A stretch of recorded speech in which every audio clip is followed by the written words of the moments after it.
हाय दोस्तों, welcome to Gyanpur channel. दोस्तों, जैसा कि आप जान रहे हैं कि ये वैदिक सभ्यता हम लोग पढ़ना स्टार्ट किए थे और ये फोर्थ लेक्चर है वैदिक सभ्यता का। और आई थिंक ये लास्ट लेक्चर है। इससे हम उत्तर वैदिक काल के बारे में, जो कि वहाँ की सामाजिक स्थिति क्या थी, धार्मिक स्थिति क्या थी, जो हम लोग लास्ट लेक्चर में पढ़ा था पूर्व वैदिक काल के बारे में, यानी कि ऋग वैदिक काल की जो स्थितियाँ थी वो हम लोगों ने पढ़ा था। तो उत्तर वैदिक काल में अब ये सब चीज़ें किस तरीके से चेंज हो गई हैं उनको हम यहाँ पे स्टडी करेंगे। और लास्ट में दोस्तों मैं कुछ मिसलेनियस पॉइंट भी बताऊंगा जो कि पूरे वैदिक सभ्यता के लिए वो लागू रहेगा। तो वो चीज़ें भी आपको याद रख लेनी है। वन लाइन ऐसे पॉइंटर हैं, फैक्ट्स टाइप के हैं, तो वो भी याद रखना है। वैसे मैंने सब चीज़ें टॉपिक वाइज इसको अरेंज कर दिया है, बट ये भी आपको जान लेना है, ठीक है।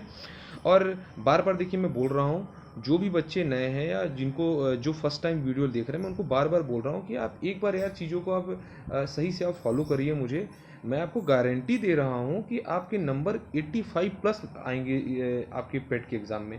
55 नंबर के अराउंड दोस्तों आपका जीएस का पोर्शन आया। मैं सब कुछ बहुत अच्छे से आपको कंप्लीट कराऊंगा। और मैं बता रहा हूँ कि जो मैंने पहले लेक्चर से मैं बार बार आपको बता रहा हूँ, बस एक किताब है दोस्तों, लूसेंट, जिसको आप टॉपिक वाइज कम से कम 8 से 10 बार आप पेट के एग्जाम के पहले पढ़िए। और उसके अलावा केवल ये वीडियो लेक्चर मेरा देखिए। कुछ पॉइंट्स मैं अलग से इसमें करा रहा हूँ जो आपके एग्जाम के लिए बेनिफिशियल है। कुछ और आपको दोस्तों अलग से करने की ज़रूरत नहीं है, ठीक है। तो दोस्तों देखिए, हम लोग आ जाते हैं इस पे टॉपिक पे पढ़ने के लिए। तो पहले देखिए, ऋग वैदिक काल का कुछ पॉइंट ऐसा बचा हुआ था जो मैं सोचा था इस वीडियो लेक्चर में डिस्कस कर दूंगा। तो दोस्तों देखिए, यहाँ पे एक्चुअली क्या था कि ऋग वैदिक काल के बारे में जो हम लोगों ने पढ़ा था दोस्तों, वहाँ पे उसकी सामाजिक, धार्मिक और राजनीतिक स्थिति के बारे में कुछ पॉइंट्स से मैं बता दूं। जो दोस्तों दसों मंडल हैं, ठीक है, दसों मंडल के बारे में के दोस्तों कुछ लोग रचयिता हैं, तो उनके बारे में हम लोग थोड़ा सा जान लेते हैं। जो दोस्तों ये पहला मंडल है आपका ना, इसके रचयिता 2-3 लोग हैं। 4 लोगों का नाम इस पे आता है, तो इसको हम अज्ञात की श्रेणी में रखते हैं। आप इसको अज्ञात की श्रेणी में भी बोल सकते हैं, क्योंकि कोई डेफिनेट नाम किसी का नहीं है, ठीक है। सेकेंड जो दोस्तों है दोस्तों, ये ग्रीष्मत भार्गव जी थे इसके रचयिता। थर्ड के विश्वामित्र जी थे। फोर्थ के वामदेव थे। फिफ्थ के अत्रि हैं। सिक्स के भारद्वाज जी हैं। सेवेंथ के वशिष्ठ हैं। कर्ण और अंगिरस हैं किसके, 8th के। और उसके बाद दोस्तों जो 9वां और 10वां मंडल है, आप इसको उसको भी आप अज्ञात की श्रेणी में रख सकते हैं, ठीक है। ये जो नाम है ये आपको याद रखना जरूरी है। देखिए, पॉइंट्स तो बहुत से हैं, बातें बहुत सी हैं, लेकिन हर चीज़ें हम याद नहीं रखना है। जो मैं बता रहा हूँ आप उनको याद रखिए केवल, ठीक है। दोस्तों एक चीज़ और आप याद रख लीजिए कि 10वें मंडल में पुरुष सूक्त का वर्णन है, जिसमें अब मैंने वर्ण व्यवस्था के बारे में बताया था, वो चीज़ें हैं।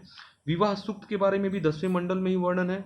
नदी सूक्त का भी वर्णन 10वें मंडल में है। ये तीनों पॉइंट आपको याद रखना है।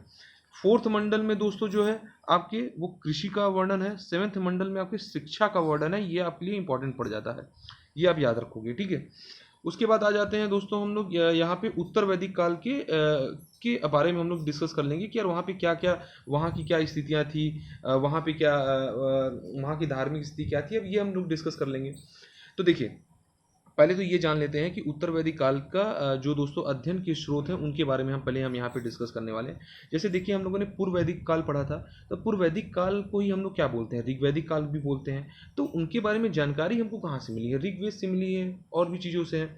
बट उत्तर वैदिक काल के जो दोस्तों अध्ययन के स्रोत हैं, इनके बारे में हमको कहाँ से पता चला है, तो एक्चुअली में हमें पता चला यजुर्वेद से, सामवेद से, अथर्ववेद से, ब्राह्मण जितने ग्रंथ हैं, उपनिषदों से, आरण्यक से, चित्रित दूसर मृदभांड से। मृदभांड मतलब मैंने आपको पहले बता दिया था, मिट्टी के बर्तन को क्या बोलते हैं, मृदभांड बोलते हैं। तो इन सब चीज़ों से उत्तर वैदिक काल के बारे में हमको जानकारी अच्छे स्तर में मिल जाती है। क्वेश्चन आपसे एग्जाम में प्रीवियस ईयर पूछा भी गया है कि भैया लौह प्रौद्योगिकी की शुरुआत कहाँ पे हुई, तो आप आंसर दोगे कि भैया ये उत्तर वैदिक काल में है। देखिए दोस्तों, ये मेरा खुद का बनाया हुआ नोट्स है, काफ़ी मेहनत मैंने किया है, खुद से चीज़ें मैं लेके आया, मैं कहीं से कॉपी पेस्ट चीज़ें नहीं करता हूँ। अलग अलग सोर्सेज से मैंने इकट्ठा करके ये चीज़ें बनाई हैं। हाँ, कुछ पॉइंट्स ऐसे हैं जो लूसेंट में बहुत अच्छे से दिए हैं, सबको पता है, वो मैं यहाँ नहीं लिखा हूँ। इसीलिए मैंने बार बार मैं आपको बोल रहा हूँ कि अब लूसेंट को आप एकदम बाय हार्ट आप इसको स्टडी करिए, ठीक है। तो लौह प्रौद्योगिकी की शुरुआत हुई है उत्तर वैदिक काल में। गोत्र व्यवस्था जो है दोस्तों, गोत्र व्यवस्था की शुरुआत कहाँ हुई, उत्तर वैदिक काल में हुई है। उसके बाद हम आ जाते हैं कि उत्तर वैदिक काल के मुख्य केंद्र कौन कौन से थे। मुख्य केंद्र क्या थे कि इसमें आप ये समझिए, अभी मैं और भी उनके बारे में बात करूंगा कि उनके अलग अलग जो क्षेत्र थे वहाँ पे राजाओं के नाम क्या क्या थे। जैसे हम लोग अधिराज, विराट, ये सब चीज़ों की बात करते हैं, भोज और राजा की बात करते हैं, तो वो मैं अभी बताऊंगा जब आपको मैं और भी चीज़ राजनीतिक स्थिति बताऊंगा उत्तर वैदिक काल का, ठीक है, तब। तो देखिए, मुख्य केंद्र जो है दोस्तों यहाँ पे एक बोलते हैं कि मध्य देश था। मध्य देश जो था, जो सरस्वती गंगा के जो दोआब का बीच का जो क्षेत्र था, उसको मध्य देश बोलते हैं। ये उत्तर वैदिक काल का मुख्य क्षेत्र था, ठीक है। उसके बाद दोस्तों देखिए एक पॉइंट इसमें ये है आपको जानना है कि यहाँ पे दोस्तों क्या था कि आप ये समझिए कि जो शतपथ ब्राह्मण है, ठीक है, जैसे मैं इधर थोड़ा सा कर दूँ तो हाँ, तो दोस्तों यहाँ पे क्या था एक्चुअली कि नर्मदा नदी को शतपथ ब्राह्मण में रीवा कहा गया है ना, ये आपको याद रखना है, ये इंपॉर्टेंट है, ठीक है। अब ये इंपॉर्टेंट है आपका। और सदा नीरा क्या है, गंडक, ये तो आपको पता है, बट ये इंपॉर्टेंट है आपका। शतपथ ब्राह्मण में नर्मदा नदी को क्या कहा गया है, रीवा कहा गया है, ये आप याद रख लीजिएगा। उसके बाद देखिए क्या है, सामाजिक स्थिति के बारे में अब हम इसकी बात करेंगे पूरा पॉइंट टू पॉइंट, ठीक है। सामाजिक स्थिति में दोस्तों क्या है, यहाँ पे वर्णाश्रम व्यवस्था यहाँ पे आ गई थी। वर्णों का आधार जो था वो कर्म पर आधारित न होकर जाति पर आधारित होने लगा था। पहले क्या था, ऐसा नहीं था। पहले तो लोगों को इस तरीके से नहीं किया जाता ना, बाद में ये सब चीज़ें थी। ऋग वैदिक काल में ऐसा नहीं था, बट उत्तर वैदिक काल में ऐसा हो गया था। हम चीज़ों को कनेक्ट करके पढ़ते रहेंगे जिससे हमें याद होती रही चीज़ें। व्यवसाय जो थे दोस्तों क्या थे, आनुवंशिक हो थे। यहाँ पे पूछ सकता है आपको ये सब चीज़ें, बहुत इंपॉर्टेंट नहीं है लेकिन हाँ पता रहना चाहिए। वर्णाश्रम जो है ये आपके लिए इंपॉर्टेंट बन जाता है, ये आप याद रखिए, ठीक है। और ये भी देखिए इंपॉर्टेंट है कि ब्राह्मण, क्षत्रिय और वैश्य को उत्तर वैदिक काल के समय में दोस्तों द्विज कहा जाता था, द्विज कहा जाता था। और ये यही जो 3 वर्ग थे, ये वर्ण थे दोस्तों, यही उपनयन संस्कार के क्या थे, अधिकारी थे। उपनयन संस्कार के जो लास्ट वर्ण था आपका शूद्र था, वो उपनयन संस्कार का अधिकारी नहीं था, ठीक है। यहाँ मैंने देखिए लिखा भी, किंतु शूद्र नहीं थे, ठीक है। यज्ञ का महत्व इस काल में बहुत बढ़ गया था। ऋग वैदिक काल में उतना महत्व यज्ञ क्या नहीं था जितना उत्तर वैदिक काल में हो गया था यज्ञों का महत्व। और अब आप सोचिए यदि यज्ञों का महत्व बढ़ रहा है तो ऑब्वियस सी बात है कि ब्राह्मणों की शक्ति में क्या होगी, इंक्रीमेंट होगा। ब्राह्मणों की शक्ति क्या होगी, बढ़ेगी भाई, देखिए इंक्रीमेंट होगी। उसके बाद क्या आ जाता है दोस्तों, देखिए ऐत्रेय ब्राह्मण का उसके बाद बता, ये सामाजिक स्थिति के अंदर ही पढ़ रहे हैं उत्तर वैदिक काल की, कि दोस्तों जो यहाँ पे ऐत्रेय ब्राह्मण था, ऐत्रेय ब्राह्मण में वर्णन किस चीज़ का है, चारों वर्णों की कर्तव्य का वर्णन है इसमें। ऐत्रेय ब्राह्मण में चारों वर्णों की कर्तव्य का वर्णन है। ये क्वेश्चन आपसे एग्जाम में ऐसे पूछ लेगा कि भाई कौन सा ऐसा था जिसमें कि चारों वर्णों का की कर्तव्य की बात की गई है, किस ब्राह्मण ग्रंथ में, तो आप ये बता दोगे।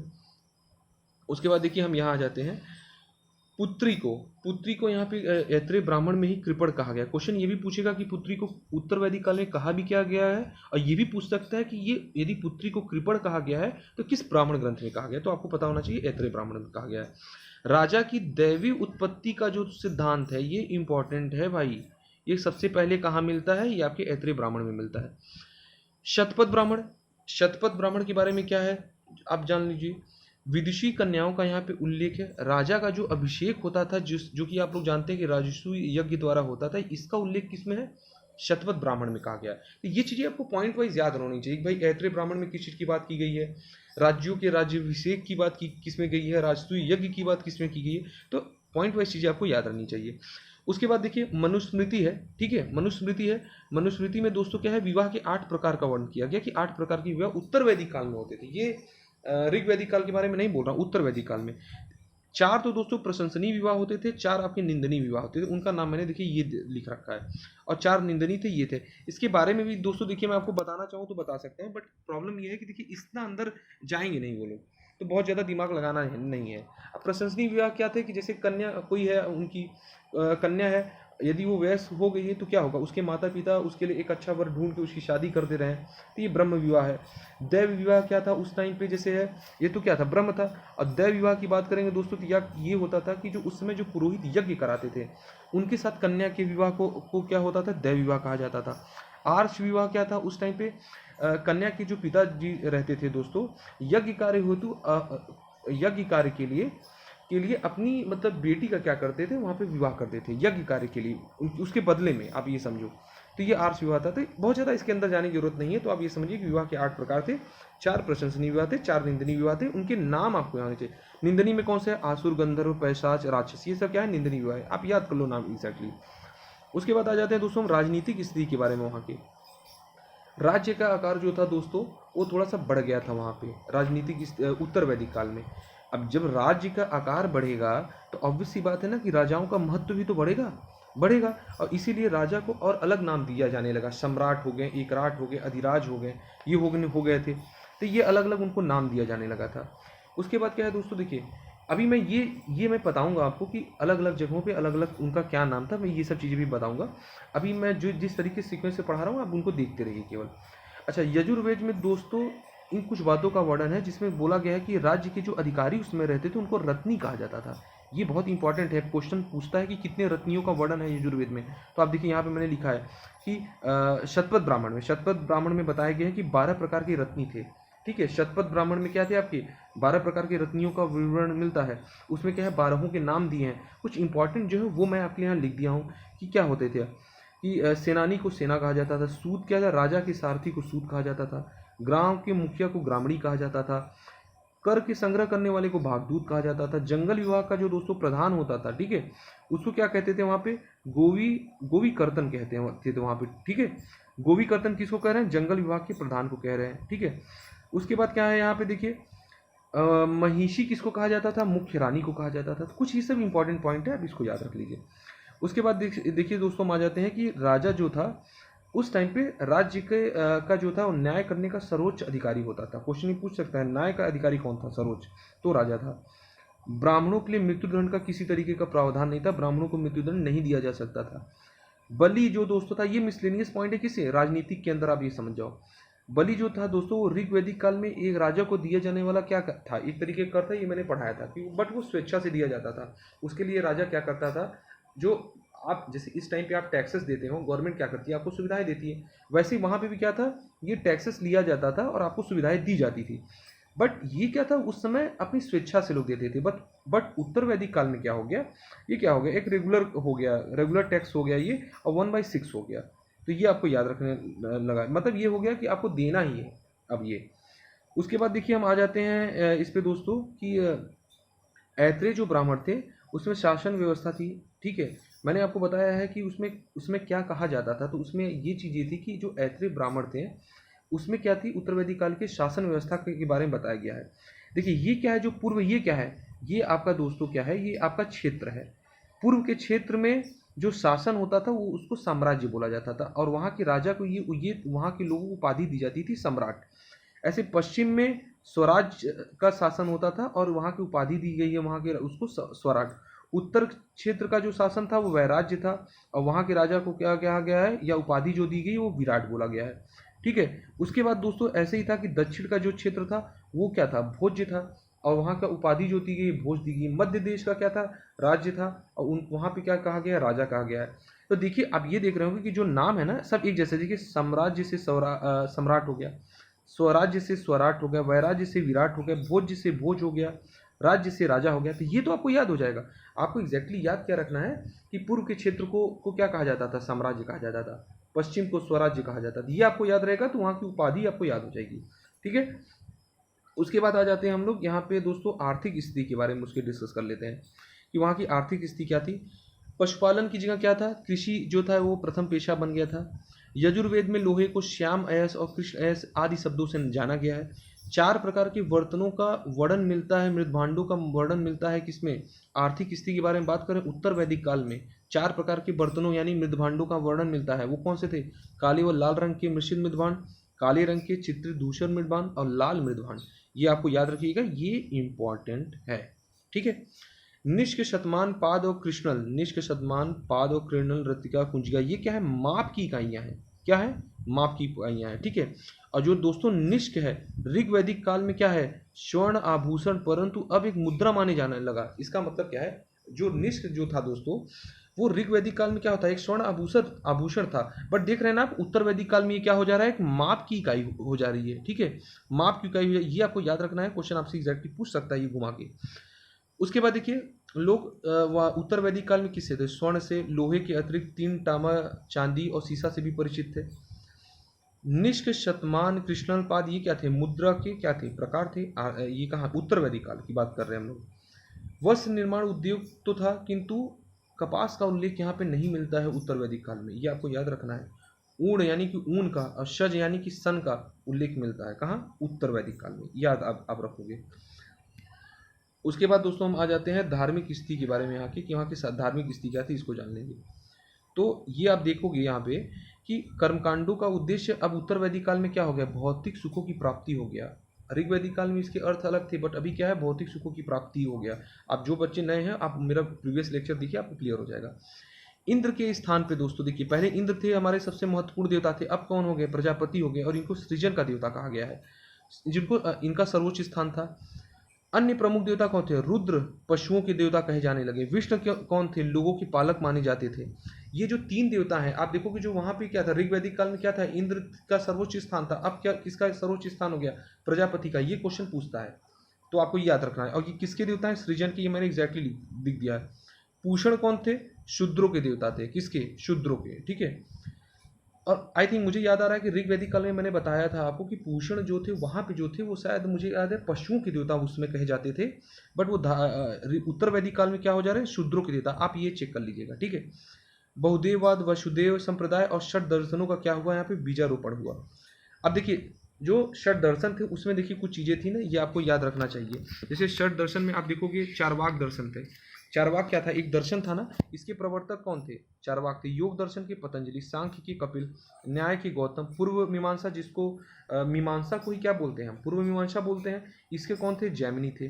वेदांत को ही क्या बोलते हैं? उत्तर मीमांसा बोलते हैं। ठीक है। इसके प्रवर्तक कौन थे? बादरायण। वैष्णिक के कौन थे? कणाद और उलूक। ये जो दोस्तों ये पॉइंट है ना, इतना जो षट दर्शन वाला मैं बताया हूँ, ये वेरी इंपॉर्टेंट है आपको, वेरी वेरी इंपॉर्टेंट है। ये आप एकदम रट लीजिएगा। ठीक है। अब आ जाते हैं दोस्तों, इसमें हम एक पॉइंट आ जाते हैं कि वैदिक काल की जानकारी के स्रोत के बारे में थोड़ा सा देख लेते हैं। तो दोस्तों देखिए, जानकारी के स्रोत के बारे में बताएं तो दो, एक तो पुरातात्विक स्रोत है और एक साहित्यिक स्रोत है। अभी देखिए क्या है कहने का मतलब, आप अब आपका उत्तर वैदिक काल की जो भी सामाजिक धार्मिक राजनीतिक स्थिति थी ये तो मैंने आपको बता दिया। अब मैं ये कुछ मिसलेनियस पॉइंट अब हम कर रहे हैं, अब इनको आप याद रख लो। वैदिक काल की जानकारी के बारे में कहाँ मिलता है? पुरातात्विक स्रोत भी है, साहित्यिक भी है। पुरातात्विक स्रोत में दोस्तों क्या है, एक तो पहला क्या है, एशिया माइनर और बुगज कोई का अभिलेख है, जो कहाँ से प्राप्त है? तुर्की से। याद रखना है 1400 बीसी के आसपास। यहाँ पे दोस्तों हित्ती और मितनी नामक दो प्रमुख कबीले थे। कहाँ पे? तुर्की में। जो ये एशिया माइनर भूगज कोई का जो उल्लेख है, इसमें हित्ती और मितनी नामक दो कबीलों का उल्लेख मिलता है। और इन दोनों कबीलों ने क्या है, शांति स्थापित करने के लिए चार देवताओं इंद्र, वरुण, मित्र और नासित्य को की कसम खाई थी। आप देखोगे कि इंद्र, वरुण और नासित, इनका उल्लेख हमारे वैदिक काल में भी है। इसीलिए लोग ये भी बोलते हैं कि इनकी जो जानकारी है, इसके लिए ये लोग ये भी मानते हैं कि कुछ लोग कि इनका वर्णन यहाँ मिलता है तो क्या इनके इससे संबंध थे और इनकी उत्पत्ति भी वहाँ से हुई है, तो ऐसा लोग बोलते हैं। तो एक ये भी रीज़न है। ठीक है। और दूसरा क्या है दोस्तों, कस्सी का अभिलेख है। ये कहाँ का है? ईरान का। तो याद रखेंगे एशिया माइनर और बोगज कोई का जो अभिलेख है वो कहाँ से प्राप्त हुआ है? तुर्की से। और कस्सी का अभिलेख कहाँ से प्राप्त हुआ है? ये ईरान से। और साहित्यिक स्रोत तो हम लोग पढ़ ही रहे हैं, ये जो है ये मैंने आपको पहले ही बता दिया है। ठीक है। उसके बाद देखेंगे दोस्तों, ये सब हम लोगों ने ऑलरेडी पढ़ लिया है ऋग्वैदिक काल के बारे में। ये सब चीज़ें हम लोगों ने कंप्लीट कर ली है। अच्छा हाँ, एक चीज़ ये हम लोग थोड़ा सा देख लेते हैं दोस्तों। बौद्ध जातक में 3 प्रकार के स्वर्ण सिक्कों का उल्लेख मिलता है। निशाका, सुवर्ण, मशाका निम्न। देखिए मैंने लिख रखा है, ये उच्च मूल्य की थी सिक्के थे, और मशाका जो था वो सबसे निम्न मूल्य का था। ठीक है। उसके बाद देखिए ये वही बात है जो मैंने बोला था कि ऋग्वैदिक देवताओं का उल्लेख मिलता है कहाँ पे? बुगज कोई में भी। इसीलिए बोला जाता है कि वैदिक आर्य जो थे हमारे ईरान से होकर भारत में आए थे, ऐसा लोग मानते हैं। क्यों? क्योंकि वहाँ पे भी इन देवताओं का उल्लेख मिलता है। ठीक है। बट ठीक है, चलिए ठीक है। उसके बाद दोस्तों देखिए ये पॉइंट है, पुरुष मेघ का उल्लेख जो है वो कहाँ पे है? वो कृष्ण यजुर्वेद के शतपथ ब्राह्मण तथा कृष्ण यजुर्वेद के तैत्तिरीय ब्राह्मण में पुरुष मेघ का उल्लेख है। ठीक है। ये कुछ पॉइंट है, ये तो ठीक है, चलिए ऐसे छोड़ दीजिए इसको। ठीक है। उत्तर वैदिक काल में दोस्तों जो नगरीकरण की प्रक्रिया थी ये प्रारंभ हो चुकी थी। इसका मुख्य केंद्र क्या था? कुरु पंचाल। ये इंपॉर्टेंट है, उत्तर वैदिक काल का जो केंद्र था। और प्रमुख नगर कौन थे? ये कुरु पंचाल। ठीक है। याद रखिएगा। गोत्र शब्द जो है दोस्तों, गोत्र शब्द का जो उल्लेख है, प्रयोग है, वो कहाँ हुआ है? सबसे पहले आपका हुआ है ऋग्वेद में। ये शायद पॉइंट मैंने बता रखा है पूर्व। अब ये सब मिसलेनियस पॉइंट है, मैं उत्तर वैदिक कालीन के लिए नहीं बता रहा, ये मिसलेनियस पॉइंट है। धर्म क्या थी? प्रकृति पूजा और यज्ञ का उल्लेख है यहाँ पे। ठीक है। ये सब चीज़ दोस्तों हमारी हो ही गई थी, ये सब मैंने आपको पहले भी बता दिया है। ये सब वही पॉइंट है। एक ये पॉइंट आप याद रख लो, इसमें ये जो पॉइंट है आपका कि तमसोमा ज्योतिर्गमय, ये जो कथन है कहाँ से लिया गया है? बृहदारण्यक उपनिषद से लिया गया है। ये बात आप याद रखोगे। और दोस्तों देखिए आपको यहाँ पे ये जानना है कि जो ऋग्वैदिक काल है, यहाँ पे जो दोस्तों मूल्यवान संपत्ति थी वो गाय को मानी थी, मैं बता चुका हूँ। ये विनिमय का माध्यम भी रहता था, इसको अघन्या भी कहते हैं, ये भी मैं बता दिया हूँ। वेद वेदांग पढ़ने वाले को उपाध्याय कहा जाता है। संस्कार हमारे टोटल 16 थे। समुद्र मंथन में दोस्तों मथनी के लिए क्या है? मद्रांचल पर्वत को माना गया है। और रस्सी क्या माना गया है? वासुकी को माना गया है, जो सर्पों के राजा थे। ये क्वेश्चन आपके एग्जाम में आया हुआ है। ठीक है। तो ये रहा, ये कुछ ऐसे मिसलेनियस पॉइंट थे, आप याद रख सकते हो। ठीक है। कि महाभारत को क्या है, पहले जय संहिता कहा गया क्योंकि उसमें 8800 श्लोक थे तो जय संहिता कहा गया, फिर 2400 श्लोक तो भारत कहा गया, इतने श्लोक आपके हो गए तो संहिता कहा गया। तो ये सब ऐसे पॉइंट थे, ठीक है। तो दोस्तों देखिए ये हमारा लगभग कंप्लीट हो गया है। अब इसमें कुछ मुझे नहीं लगता है ज़्यादा पॉइंट अब बचे हुए हैं। एक ये है दोस्तों, देखिए अतरंजी खेड़ा से कहाँ से है, जो कि एटा में जगह है, यहाँ से लौह धातु के प्रचलन के प्रमाण प्राप्त हुए हैं और कृषि के भी साक्ष्य इसलिए यहाँ से प्राप्त हुए हैं। चारों वेदों को संहिता कहा जाता है, ये आप याद रख लेना, ठीक है। उसके बाद दोस्तों एक पॉइंट ये है, ये सब मैं आपको बता चुका हूँ। कठोपनिषद, कठोपनिषद में किस चीज़ की बारे में बात किया गया है ये एक्चुअली आपको जानने की जरूरत है दोस्तों। तो कठोपनिषद में क्या है कि आपके नचिकेता और यम के संवाद का उल्लेख है। पूछ लेगा कि नचिकेता और यम के संवाद का उल्लेख कहाँ है, कठोपनिषद में है। अब ये किसका है, कृष्ण यजुर्वेद का उपनिषद है, तो आप याद रख लो। लास्ट पॉइंट है दोस्तों कि उपनिषद में वर्ड कुछ राजाओं का उल्लेख है जो इंपॉर्टेंट कुछ हैं। विदेह के राजा जनक थे, पांचाल के राजा प्रवाहण जबाली थे, केके के राजा अश्वपति थे और काशी के राजा अजातशत्रु थे, ठीक है। तो ये पॉइंट रहा दोस्तों, मुझे लगता है ये कंप्लीट हो गया। अब आपका इसमें कुछ बाकी नहीं है। जो भी बच्चे नए हैं चैनल को सब्सक्राइब कर लीजिए। एकदम टॉपिक वाइज दोस्तों मैं पेट का पूरा मैं क्लास यहाँ पे कंप्लीट करूँगा, कुछ भी चीज़ें हम यहाँ पे छोड़ेंगे नहीं।